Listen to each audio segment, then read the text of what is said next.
Se trata de la organización guerrillera más antigua de América y el mundo, las Fuerzas Armadas Revolucionarias de Colombia, que en los últimos años han perdido a sus máximos líderes, Raúl Reyes, Marulanda, y esta semana, alias el Mono Jojoy, fue abatido en las selvas colombianas. ¿Qué significa esto para las FARC, para la paz en nuestro vecino país y para las relaciones entre Ecuador y Colombia? Lo conoceremos a continuación. El Mono Jojoy ha muerto. ¿Es este el fin de las Fuerzas Armadas Revolucionarias de Colombia, FARC? Víctor Julio Suárez Rojas, de 57 años, alias Jorge Briceño y Mono Jojoy, era el comandante del Bloque Oriental, jefe militar de las FARC, integrante del secretariado y segundo líder en la estructura jerárquica. Hijo de una de las primeras mujeres guerrilleras, el Mono Jojoy ingresó de niño a las FARC como mensajero, pero se enroló a los 22 años como soldado y su apodo Jojoy fue por un gusano comestible que a él le gustaba.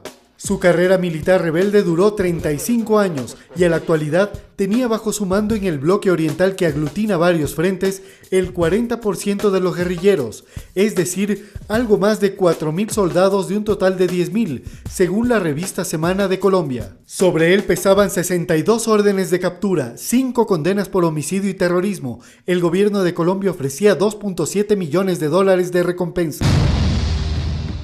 Gracias a informaciones que entregaron presuntos guerrilleros, el miércoles se inició la Operación Sodoma, evocando a la ciudad bíblica pecadora destruida por Dios. Inteligencia militar interceptó una comunicación en la que se pedía unas botas especiales para el Mono Jojoy, pues padecía de un problema en sus pies a causa de la diabetes. En el calzado se instaló un chip con GPS que permitía su localización satelital, por lo que el día miércoles a las 2 de la madrugada empezó un intenso bombardeo en la región de La Julia, en el departamento del Meta. Aviones Super Tucano sobrevolaron los objetivos y descargaron medio centenar de bombas inteligentes de alta precisión.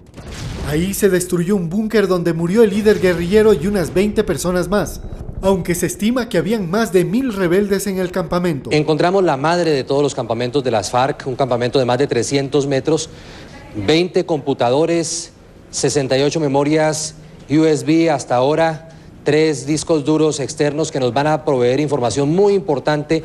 Luego, helicópteros dispararon contra objetivos en movimiento. Finalmente, el jueves entró el equipo especial llamado Omega y recuperó 7 cadáveres, entre ellos el abatido Mono Jojoy.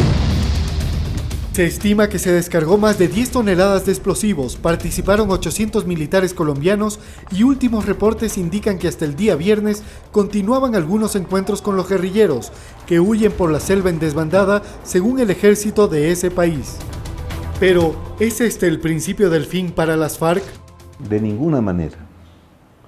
Ni el golpe de Angosturas, ni el golpe que han dado en esta ocasión son victorias decisivas.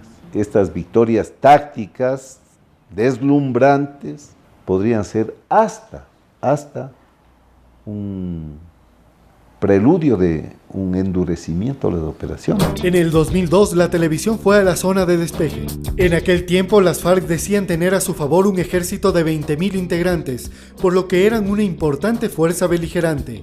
Sin embargo, la aplicación del Plan Colombia para la erradicación de cultivos de coca propuesto por los Estados Unidos rompió los diálogos y recrudeció la violencia.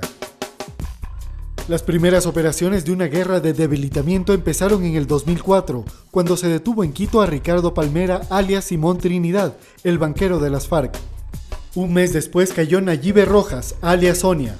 En diciembre fue extraditado alias Mincho, el jefe de la droga según Inteligencia Militar de Colombia. Y en el 2005 fue detenido en Venezuela el canciller de las FARC, Rodrigo Granda. En el 2007 murieron el Negro Acacio y Martín Caballero, comandantes del sur.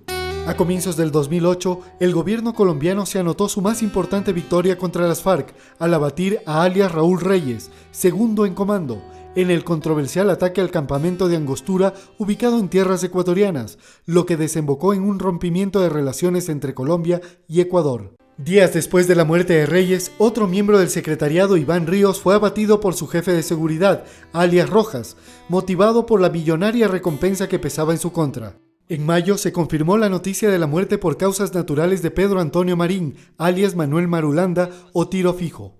Un infarto cardíaco ocurrido el 28 de marzo del 2008, días después de la muerte de Reyes y Ríos, terminó con el septuagenario líder de la guerrilla más antigua del planeta en la actualidad, que inició sus actividades fuera de la ley en 1964.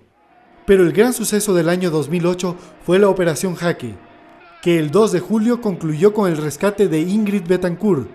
Y el gran golpe vino con la muerte del Mono Jojoy, que el recientemente posesionado presidente Santos ha calificado como más importante que el abatido Reyes por la naturaleza sangrienta de Briceño y solo comparable con una eventual captura de Osama Bin Laden. El gobierno colombiano va tras Alfonso Cano, el máximo líder de las FARC, y solo aceptará la rendición sin condiciones o los guerrilleros correrán el mismo destino que sus difuntos líderes.